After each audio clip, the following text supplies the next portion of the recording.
Well, I'm delighted to be here to give this this presentation today.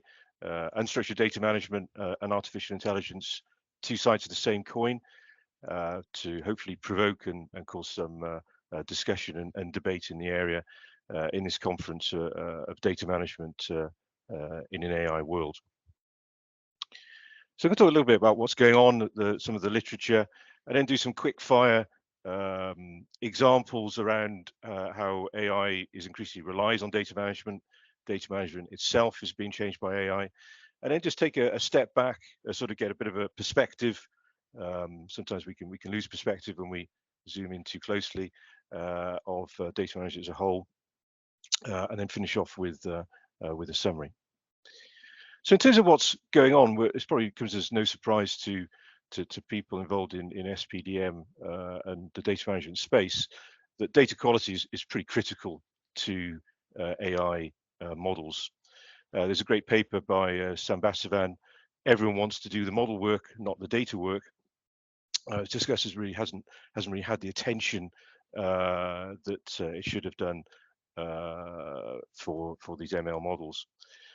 Also, in terms of data quality, we're all familiar with dimensions like invalid values or missing values, representativeness of a data set. But things like bias and fairness have been less studied. There are obviously many forms of bias, but in terms of data management in areas like healthcare, recommender systems for jobs, it's been increasingly important that sectors of society are not disadvantaged, which goes beyond the representativeness of training sets for machine learning models. And in fact, some people feel that the accountability of algorithms could be, one of the key challenges of our time. AI is also, of course, involved in automating tasks in unstructured data management. Things like document classification offers a way to automate things that we've done manually, and also look at big collections of text and find patterns that can generate new knowledge. There's a great paper by Lawley et al. On the Canadian Natural Resources, looking at vast amounts of geoscience documents and picking out areas of prospective mining. I'm sure Henri will talk more about this in the next talk. And of course, large language models and generative AI presenting many different opportunities for us to search and interrogate our data in this fast-moving space. And then finally, on terms of the role, and really the whole conference alluding to the changing role perhaps of data managers, there's quite a bit of information in the literature around clinical data management and how the changing role may evolve for data managers to move away perhaps from some of the traditional tasks into more managing the algorithms that are monitoring and managing the data. And this theme is also picked up in the final example in my own discipline, geoscience, looking at the National Data Repository in the Netherlands, where they did a lot of automation extraction of information in documents. That again, the data management role perhaps moving from processing data to validation and quality assurance. So this sort of brings a simple model, two sides of the same coin: data management and artificial intelligence. Data management important in terms of the quality of the training sets used to build models and methods and algorithms for artificial intelligence. And then conversely, artificial intelligence affecting data management in terms of automating some tasks that traditionally be done manually, creating new derivatives. So for example, if you used a language model to create a summary of a set of search results, does that summary itself become a new product that needs to be managed? All these sort of new questions being raised, and of course new ways to interface and interact with the data. So quite simply, data management role perhaps seen in sort of this area, and then the direction of travel based on sort of literature and observations is more in this direction to get more involved in this artificial intelligence world. And of course, many data managers are already doing this. So in terms of AI relying on data management, if you think of data quality as many different dimensions, I've got some of them here, duplicates, mislabeled information, completeness, whether things are missing values, representativeness. There's that new category of sort of bias and fairness, if you like. And there's a study by Budak that looked at really the impact of data quality on machine learning in classification, regression, and clustering. And it was interesting to note around the impact of duplicates, which for classification had lower impact. But things like mislabeled data or missing values and noise in the data, or whether it's poor imaging or OCR, had quite a big impact on the prediction. So we know that data quality in some cases is almost the most critical factor when building an AI or ML model. And I'm not going to go into the semantics of describing AI. It's perhaps leave that with others. There's certainly lots of literature on it, all the differences between machine learning and so on. But things that behave in a human-like manner, which is quite a broad definition, is what I'm using here. So data bias, as we sort of already discussed, takes many different forms, and this is really just an example looking at the impact of data quality on question answering results using language models. So if we ask a question, where are the potential hydrocarbon traps? What Q&A models, transformer models over language models do is they look for the most similar chunks of text to that initial question, and then from those derive the answers. So I've got three candidates here. Sentence one, the second play type of rollovers in the north. Sentence two, in the east, plunging nose with a small crestal four-way closure. And sentence three, there are a few existing wells drilled in the area. So sentence three has nothing whatsoever to do with the first question. Sentence one and two a bit more relevant. So you'd expect in terms of statistical similarity using cosine, closer to one, the more similar they are, that one and two should be returned.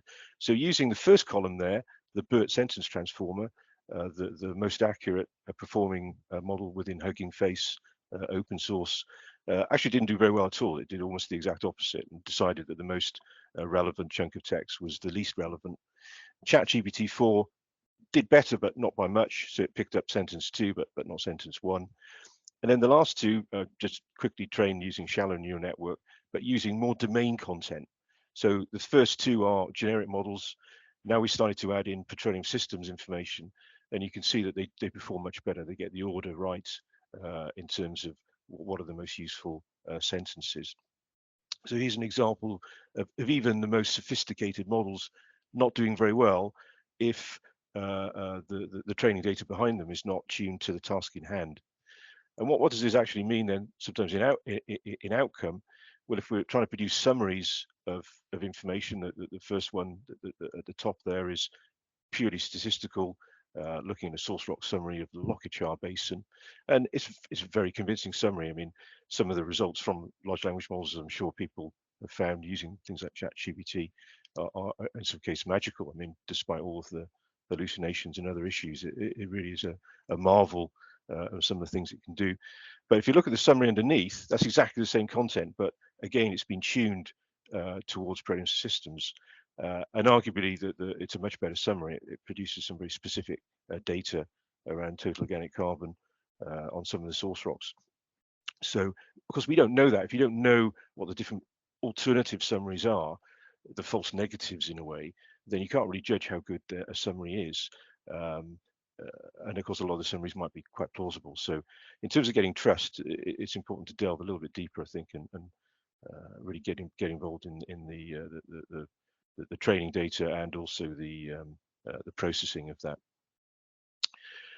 If we want to detect entities, again, days gone by would have been done manually, but if we want to detect certain entities like people's names, dates, organizations in text, we can use techniques called named entity recognition, and we can create our own models. So if we want to recognize well names, for example, we can label thousands of sentences.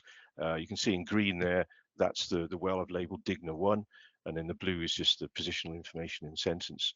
And thousands of these in a JSON file can be used using open source Spacey then to build your machine learning model.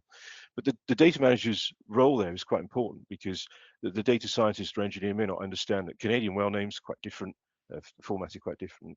So if your training data doesn't encompass a good representative set of what you're trying to do, then it won't work very well. And this is another way that data managers can help, because they know the data in their area. Importance of master reference data. So names of things, names of wells or fields or pieces of equipment, thematic lexicons and taxonomies, the disciplines, the topics, the document types, and the relationships between them are pretty critical, and they don't go away simply because we've got some new AI techniques. So in this semi-fictitious example about locating information on the CAMABEES project amongst our documents, we can see, it could be abbreviated, it often is, to CAMABEES. So the project is dropped. So people use shorthand. Sometimes it might be misspelt with a Z on the end. We get a lot of OCR errors. So an E is replaced by a number like a 3. But CAMABEES is also a place, it's a geographical location, and it's also someone's surname. So we can't just use a keyword and just look for this area, but we can use natural language processing, machine learning to disambiguate and overcome these challenges. However, if the CAMABEES project has sub-projects, CAM1A proj, CAM1B proj, without this modeled in the reference data, the chances of any AI or NLP getting complete information is very low. So really just trying to emphasize the importance of master reference data and that we can't automate everything. Data management itself, of course, being changed by AI. We've been doing these techniques, for many years, extracting automatically information from documents, scanning them, extracting text, extracting tables, extracting images, and then those images can have their own specific AI extraction models for things like a log, so they can be depth referenced or a cross plot or a map. And perhaps the way to think of some of these is that they're like a gifted new kid on the block. They can be exceptionally good, but still learning and prone to systemic errors. So these sorts of techniques, they need oversight. And it would be a mistake to automate and extract quite a rich set of information from documents and assume it was all done correctly. So a link there to that oversight role. As well as extracting information from documents, we can classify them, and most companies now begin to automate their classification by different dimensions of document type, discipline, data, etc. We can generate titles. So if we have a PDF like final.pdf, we can use AI to generate the title from the body text, which is may not even exist as an explicit sentence, but it's put together by the information. And that alone would be a significant improvement. There's many document management systems and file systems are littered with information of named ambiguously or with not any sort of useful purpose. And also detect things like personal information from data privacy, removing duplicates and spatializing. And a lot of these techniques, perhaps decades ago, were done manually. Over the last, say, 10 years, they've been automated, and some of those are now being replaced away from keywords to more AI and ML approaches.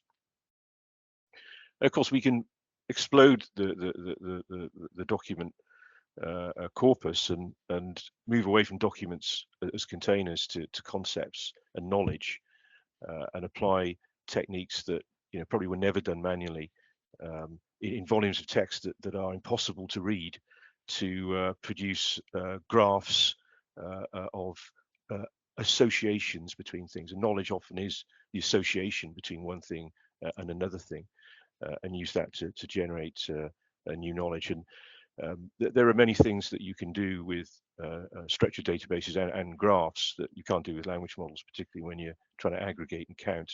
So they're sort of complementary rather than necessarily one replacing the other. So sort of finishing off this sort of section, I just created a few examples, really, just sort of experimenting with, what can be done with ChatGPT-4 in this case. So I simulated some depth value log data in a prompt, so simulated some well picks and depths, and then I just asked the question, what geological formations have average gamma ray API greater than 200? So it comes back with the right answer, which really is quite a marvel, and it's very simple example. So the language models are capable of doing the selections, the joins, and the projections. So this sort of leads on really to looking at information without any predefined schema. So we've got here is a series of facts, sentences. I mean, these facts could have been auto-generated from a database. They could have been in a PDF, what have you. The Kimmeridge Clay Formation is Jurassic. The Kimmeridge Clay is a source rock. The Kimmeridge comprises marine claystones enriched in uranium. So you can ask the question from that, can Jurassic source rocks contain uranium? And again, the inference is done, the selection, the joins, and it's interesting because it raises this question of data management has always focused on loading, processing trusted data into standard database schemas, and and for many things that will continue to be the best way. But this ability now to query information in a rather looser way, no particular defined schema, it raises some very interesting and sort of philosophical points around data management and how perhaps we do certain things in the future. So just for sort of a close off, just want to talk about the sort of the situational analysis and data management. So this is a model Kinefin framework from Snowden back in 1999 in IBM, the same time I was, which was a very long time ago. And he produced this model to help decision makers based on to understand the situation they were in and therefore how they should respond. It's been widely used in healthcare, in the military, and in project management, many different areas. So I'm just going to put data management on here and just sort of build this up and talk about these different realms. So in the clear realm, and these are semi-fictitious examples. So we've got this example I found in the data set, hundreds of missing data values for boreholes. Sensing was easy in this case. The date field was null. So I categorized the issue, it was incomplete data. I responded by running a named entity extraction routine for date on the relevant reports. I followed the best practice and I updated the database. So it's a clear situation, sense what's happening, you categorize and respond. If you move to a complicated realm, this example, I applied the name entity recognition routine for well names and sensed it wasn't working correctly. I noticed it did not detect well names like Bluebell 1. I asked a data management expert who analyzed the problem and found the training set that only used numerical formatted well names. So the advice was to add more representative training data or use a list of well names and synonyms. So I responded by following the most viable response. So here, sensing the situation, you have to analyze. There has to be a bit of analysis first. In this case, asking a subject matter expert before then responding. If we hop over to the complex realm, the example here, we launched a new search engine with a small number of pilot users from many disciplines. So we probed, we sensed what geoscientists had really liked it, but a few had found some, passport information and some was military records, which was, people were a bit upset that they could find these things. So we responded by building an ML model that detected this personal information and hid it from the search results, as well as contacting the owners to advise on reclassification. So here, it's not possible to predict quite what's going to happen or what needs to happen. So you have to probe and get feedback, sense what's going on, and able to respond. And this very much is like the agile way of working, of probing. You need to gather information before you can necessarily respond. And finally, in the chaotic realm, we've got an example of catastrophic IT crash led to a backup restore of seismic survey data for critical project. But during this, it was loaded incorrectly in its lat longs. So as the coordinates were being passed to drill rig, some weird things were noticed around the coordinates. All rig move operations were stopped immediately before the drilling commenced, and then a rapid review to identify what needed to be fixed first, with some adaptation needed to rotate the survey to match the previous records. So here in the chaotic realm, and the emergence of an unforeseen event, there's often a need to act. Not doing anything is not really the right approach. So you have to act, sense, and then innovate and adapt, and often create new practices to cope with the situation. So if we think of data management being involved in all of this space, and the knowledge, the expertise, the sensing and skills of a data manager, this can't all be automated. There are certain sweet spots in my view. There are certain areas where things are Paul, very clear. Sorry? you have 5 minutes to wrap up. Thank you. Okay. Yeah, we've got one more slide. Yeah, so in the clear area, this could be sweet spots for automation if they're not already being done around AI and ML. And I've just put on here, where large language models potentially exist at the moment. And I think they've really just emerged very rapidly. And I think everyone is scrambling to get a sense of where they are. So some organizations, departments are probing, sensing to try and see where they may impact data management or just about any discipline. There's perhaps a certain amount of chaos because they've just emerged. And so some organizations, departments feel compelled to act. And also a certain amount of disorder in the sense that some organizations, departments perhaps don't know what situation they're in or haven't thought about it. So hopefully this sort of framework, sort of positioning different aspects of data management has useful been a useful exercise. So sort of summary based on the evidence here and the conference theme, my view is data management is not becoming obsolete.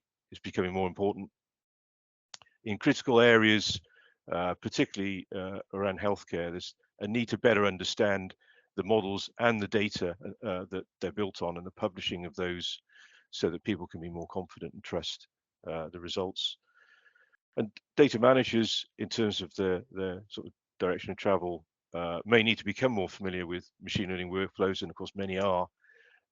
And that role may move into more management of the algorithms themselves that are being applied to the data in what is this exciting area of emerging technologies. So I don't think there's probably been certainly in my career a more exciting time to be involved in data and information management. So thank you for listening, and happy to take any questions. Thanks a lot, Paul, for your presentation. I see some questions already coming in. I'm going to go for the first one is, how can data managers ensure they have the skills and the knowledge required to adapt their roles to validation of algorithms? Because it's one part of that.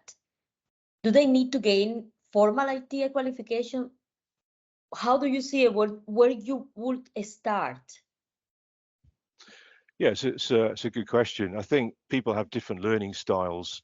I have I'll talk about my own personal experience. I mean, I have a programming background, but I hadn't programmed for a long time. And then in 2015, I sort of wanted to pick it up again. So I bought a lot of books on Python, but I found a natural language processing and data science, but I didn't really open any of them because there's so much information available, freely available, in terms of video courses, online courses. If you've got a question, you can ask it and you get an answer back. That for me, learning by doing was actually the fastest and most effective route. So I just downloaded Python Anaconda, grabbed some text, and started just experimenting. Some people prefer more formal learning, and there's some great courses in natural language processing from Stanford. And again, a lot of this is free, so it's all out there, and it just depends, I think, on people's preferences for how they learn. Thank you. That question was coming from Luis Farima, by the way. Desiree Petrilli asked, can you please give an example of privacy detected by AI?